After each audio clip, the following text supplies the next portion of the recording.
नमस्कार, आप देख रहे हैं आशीष द्विवेदी यूट्यूब चैनल। मैं हूं आपके साथ आशीष द्विवेदी। भारतीय महिला क्रिकेट टीम के इस समय सितारे इतने अच्छे चल नहीं रहे हैं क्योंकि ऑस्ट्रेलिया के खिलाफ इन्होंने एकमात्र टेस्ट मैच तो जीत लिया है, लेकिन जब इनके बाद वनडे सीरीज की बात आई तो 3 से इनका सुपड़ा साफ हो गया था। यानी कि टीम इंडिया 0 से हार गई थी, अपने घर में हार गई, मुंबई के वानखेड़े स्टेडियम में। और एक मुंबई में मतलब कि सारे के सारे मैच हुए थे, 0 से मैच हार गई है। हालांकि इसमें कहे तो दूसरा मैच टीम इंडिया जीत सकती थी, लेकिन खराब रणनीति, खराब बल्लेबाजों की वजह से वह चूक गई। ऋचा घोष ने लगाया था अर्धशतक, करीब करीब शतक ही लगाया था क्योंकि 96 रन की इन्होंने पारी खेली थी। खैर, टेस्ट सीरीज जीत ली थी, T20 सीरीज गंवा दी। अब अगला पड़ाव है वो T20 सीरीज का, जो कि जिसका भी शुभारंभ है वो होगा कब से 5 जनवरी से, और इसी के साथ यानी कि शुक्रवार को पहला T20 मैच खेला जाएगा मुंबई के DY पाटिल स्टेडियम में। अब इन दोनों टीमों के रिकॉर्ड के बारे में भी बातचीत करेंगे, दोनों टीमों की संभावित प्लेइंग 11 के बारे में बात करेंगे। पिच क्या कहती है, हेड टू हेड रिकॉर्ड क्या कहते हैं, मौसम का क्या हाल है, सब कुछ आपको बताएंगे। लेकिन सबसे पहले बातचीत कर लेते हैं दोनों टीमों की संभावित प्लेइंग 11 क्या हो सकती है इसके बारे में। तो अगर टीम इंडिया की बात करें तो हरमनप्रीत और कप्तान स्मृति मंधाना, जेमिना रोड्रिगेज, शेफाली वर्मा, दीप्ति शर्मा और ऋचा घोष, पूजा वस्त्रकार, शंका पाटिल, साइका इशारा और रेणुका सिंह ठाकुर और तीता साधु। यह है कि भारत की संभावित प्लेइंग 11। अगर ऑस्ट्रेलिया वुमेन्स की बात की जाए तो Phoebe Litchfield, Alyssa Healy, Ellyse Perry, Beth Mooney, Tahlia McGrath, Ashleigh और गार्डनर और एनाबेल सदरलैंड, जर्जिया रम अलाना, किंग और गर्द और मेगन सूट। तो यह दोनों टीमों की हो गई संभावित प्लेइंग 11।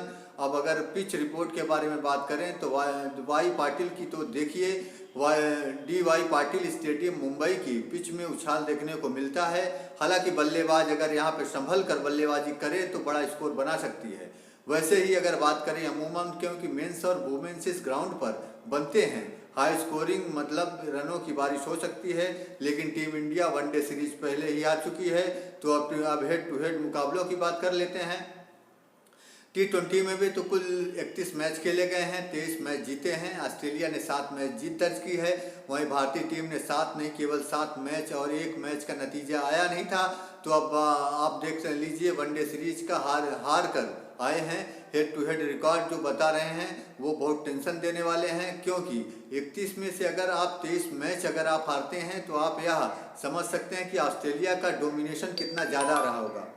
वहीं टीम इंडिया की बल्लेबाजी बात करें तो उनकी बैटर्स की बात करें तो देखिए बेहद खराब बल्लेबाजी रही थी। वनडे सीरीज में कप्तान हरमनप्रीत का बल्ला बिल्कुल भी नहीं बोल रहा था, तो बार बार कोशिश कर रही थी कि, लेकिन उनके बल्ले रन नहीं निकल रहे थे। और उनके अलावा जब वो आती हैं तो गेंद इतनी ज़्यादा डॉट खेल जाती है जिससे जो प्रेशर है उसका सामने वाली बल्लेबाजों पे चला जाता है। वहीं शेफाली वर्मा भी फॉर्म में नहीं है, स्मृति मंदाना के बल्ले से भी रन नहीं निकल रहे हैं, लेकिन उसमें उस लय में रन नहीं बना पा रहे हैं जिसके लिए वो जानी जाती हैं। हालांकि जामिया रोड्रिगेज फॉर्म में हैं, वनडे सीरीज में अच्छे रन भी बनाए हैं, कई अच्छी पारी भी खेली है इन्होंने। लेकिन अगर टीम इंडिया के प्रोस्पेक्टिव से, टीम इंडिया के नज़रिए से देखा जाए तो एक खिलाड़ी जिसके ऊपर दोबारा से सबकी नज़रें रहने वाली हैं वो होगी ऋचा घोष, जिन्होंने, जैसा कि आपको बताया गया था कि दूसरे वनडे में शानदार पारी खेली थी इन्होंने। आपको कुछ जब आपको खेलते हुए देखेंगे तो आपको एक कॉन्फिडेंस अलग लगेगा। हार्ड हिटर बैट्समैन हैं, ऐसा लगता है कि आपकी मर्जी पर शॉट्स खेल सकती हैं। ताकत इनके पास भी है और टाइमिंग इनके पास है, और सबसे बड़ी चीज़ कि सारे के सारे शॉट्स इनके पास हैं। दोस्तों, स्वीप भी खेल सकती हैं, इसके अलावा तेज़ गेंदबाजों को भी आगे बढ़कर शॉट खेलती हैं। तो ये दिखाता है कि इनका टेम्परामेंट कितना है। वहीं पे गेंदबाजी की बात करें तो देखिए पूजा वास्त्रा अगर एक गेंदबाज हैं तो तेज़ गेंदबाजी में थोड़ा सा बहुत कमाल दिखा सकती हैं, और वहीं स्पिन डिपार्टमेंट दीप्ति शर्मा संभाल लेती हैं। लेकिन इन दोनों को छोड़ के बाकी गेंदबाजों पे देखा जाए तो इनका अनुभव क्या है, न ही इस टीम में, हालांकि पूजा वस्त्रकार के पास भी इतना इंटरनेशनल अनुभव नहीं है, और दीप्ति शर्मा ही एक ऐसी प्लेयर्स हैं जिनके पास अनुभव है। वहीं गेंदबाजी में वही ऑस्ट्रेलिया की तरफ से बात करें तो अलाना की ऊपर के सभी की नज़रें रहेंगी। वैसे तो ये अपनी स्पिन गेंदबाजों के लिए जानी जाती हैं, लेकिन आखिरी जो है वो वनडे मैचेज हुए थे, उनमें से उन्होंने एक ऐसा कमियां खेली जिसकी वजह से टीम इंडिया को काफ़ी मुश्किल का सामना करना पड़ा। वहीं एक पिच पे हुए एवरेज स्कोर होता है, एवरेज से बाहर स्कोर पहुंचाने के लिए जिम्मेदारियां निभाई थी इन्होंने। किंग की आखिरी दोनों ही वनडे में तूफानी पारी खेली थी, कैमियो खेला था, गेंदबाजी भी इन्होंने अच्छी करी थी। तो गेंदबाजी देख लीजिए आप, ऑस्ट्रेलिया की बल्लेबाजी देख लीजिए, और ख़ासकर फील्डिंग में बहुत बहुत वो कहते हैं कि ना कि अच्छे हैं, दर्जे हैं। वहीं सामने टीम इंडिया फील्डिंग बहुत ख़राब कर रही है, और टेस्ट भी वो जीत गई है, जिसमें से कैसे छूट जाते हैं। वहीं पे मैच की सीरीज़ की बात करें तो वनडे सीरीज में भी हाल बेहाल रहा था इनका।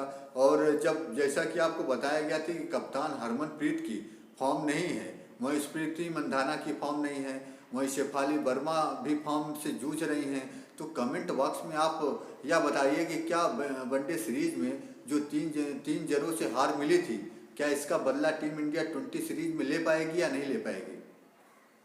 क्या T20 सीरीज जीत पाएगी कि नहीं जीत पाएगी? टेस्ट के बाद T20 भी बेस्ट बन पाएगा खिलाड़ियों के दृष्टिकोण से कि नहीं बन पाएगा? कमेंट बॉक्स में ज़रूर बताइएगा दोस्तों।